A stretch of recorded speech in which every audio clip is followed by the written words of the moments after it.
सिरबाबर साहब, हालिया बारिशें आपने देखी हैं, क्लाउड बर्स्ट हैं, टोरेंशियल रेन्स हैं, मगर सिंध की अगर बात की जाए तो सिंध में रिकॉर्ड होने वाली बारिश का जो सबसे ज़्यादा हजम है, क्या महकमा मौसमियात की पेशगोई के मुताबिक है कि इससे ज़्यादा तजावज़ कर गया है?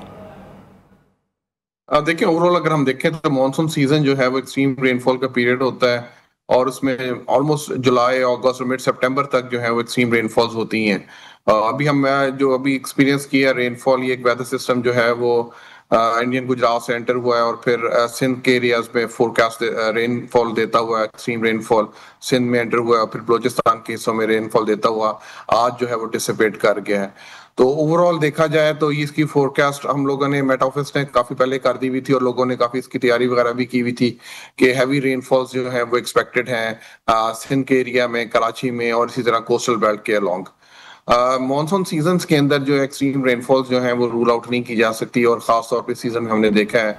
कि हमारे कैचमेंट एरियाज में शदीद रेनफॉल्स हुई हैं। इसी तरह सिंध के एरियाज में रेनफॉल जो है हुई है, अपर एरियाज खैबर पख्तूनख्वा के इलाकों में जो है वो एक्सट्रीम रेनफॉल्स हुई हैं। तो क्लाइमेट चेंज की वजह से जो एक्सट्रीम वेदर इवेंट्स हैं उनकी फ्रीक्वेंसी में इजाफा हो रहा है और उनकी इंटेंसिटी में भी जो है वो इजाफा हो रहा है। अच्छा, मुझे सर ये भी बताएगा कि महकमा मौसमियात ने बारिशों और सैलाबी सूरत हाल के हवाले से सूबाई और शहरी इंतजामिया को कितनी बार जो है वार्निंग और अलर्ट जो है जारी किए गए हैं, क्योंकि इसके बावजूद भी जो है कुछ इलाकों को नहीं बचाया जा सका? देखिए, एक्सट्रीम वेदर इवेंट्स जो हैं वो तो एक फ्रीक्वेंसी जो है, जैसा मैंने बताया कि उसमें इजाफा हो रहा है, उसके इंडस्ट्री में इजाफा हो रहा है और ये प्रॉब्लम जो है क्लाइमेट चेंज के साथ और उसके नेक्सस जो है एक्सट्रीम वेदर इवेंट्स के साथ जो है वो बड़ा स्ट्रॉन्ग नेक्सस है और उसकी वजह से पूरी दुनिया में ये जो है प्रॉब्लम्स जो है वेदर और क्लाइमेट से रिलेटेड जो है हम देख रहे हैं जी कि बढ़ रही है। आपने देखा होगा कि आपके टीवी चैनल्स के ऊपर भी जो वेदर फोरकास्ट है वो चलनी शुरू हो जाती है और फोरकास्ट के हवाले से भी जब भी कोई वेदर सिस्टम अप्रोच करता है तो मेट ऑफिस उसको फ्रीक्वेंटली जो है आवर्स पहले तो हफ्तों के हिसाब से, फिर डेज के हिसाब से और फिर जब वो अनफोल्ड हो रहा होता है तो उसके साथ साथ जो है वेदर फोरकास्ट जो है वो लोगों को दे रहा होता है। अच्छा, मुझे साहब यहाँ एक बहुत एक इम्पॉर्टेंट सवाल ये है कि वेदर फोरकास्ट जो है वो कितने घंटों पहले दी जा सकती है, कितने दिनों पहले दी जा सकती है या कितने हफ्तों पहले दी जा सकती है, या हमारे पास कोई ऐसी टेक्नोलॉजी है जिससे महीनों पहले भी हम फोरकास्ट के ऊपर प्रेडिक्ट कर सकते हैं? देखिए, वेदर फोरकास्ट में दो तीन तरह की वेदर फोरकास्ट होती हैं। एक लॉन्ग रेंज फोरकास्ट होती है, एक शॉर्ट रेंज फोरकास्ट होती है और एक इसको वेरी शॉर्ट रेंज जिसको हम नॉकास्ट भी कहते हैं। नॉकास्ट जो फोरकास्ट, जब जिस मैंने अभी बताया कि वो चंद घंटों के अंदर जो चीज हो रही होती है उसको हम नॉकास्ट कहते हैं।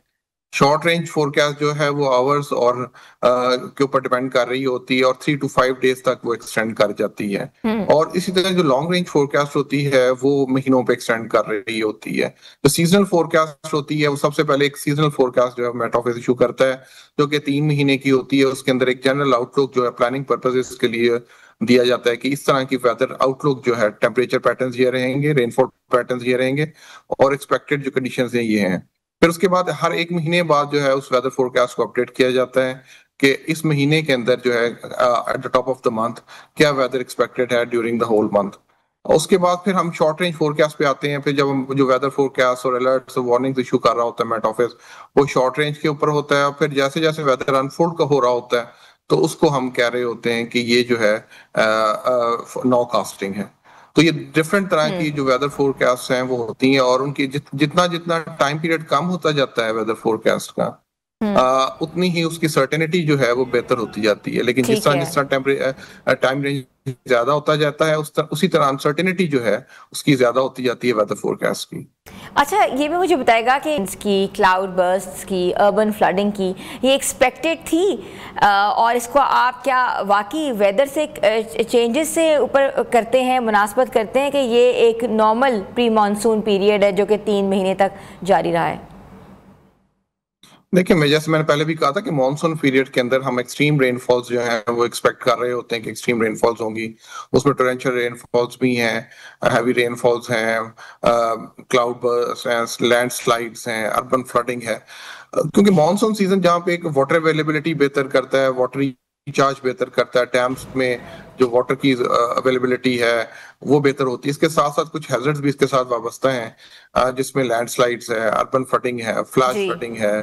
टोरेंशियल रेनफॉल्स है, लाइटनिंग है। तो जी ये तमाम हैजर्ड्स जो है वो मानसून रेनफॉल्स के साथ जो है वो वाबस्ता है। जुड़े हुए हैं। Thank you so much. हमारे साथ मौजूद है ज़हीर बाबर साहब जो कि मेट्रोलॉजिस्ट हैं और ये बता रहे थे कि फोरकास्ट के भी डिफरेंट टाइप्स होती हैं, कुछ सीजनल होता है, कुछ वीकली होता है, कुछ आवरली होता है, कुछ डेज़ के करीब आने से पहले जो है हुआ जाता है। तो बेहतर ये है कि एक क्लाइमेट कैलेंडर जो है अपने फ़ोन्स में आप लोग और ऐप के ज़रिए लगा लें, ताकि आप लोगों को पता हो कि पाकिस्तान जो है जहाँ क्लाइमेट चेंज हो रहा है वहाँ एक न्यू नॉर्मल बन सकता है कि इस इलाकों का रुख करना है या इस सीज़न में हमने किधर किधर रूट्स करने हैं, किधर किधर जाना है, किधर किधर नहीं जाना और अपने आप को कैसे महफूज करना है।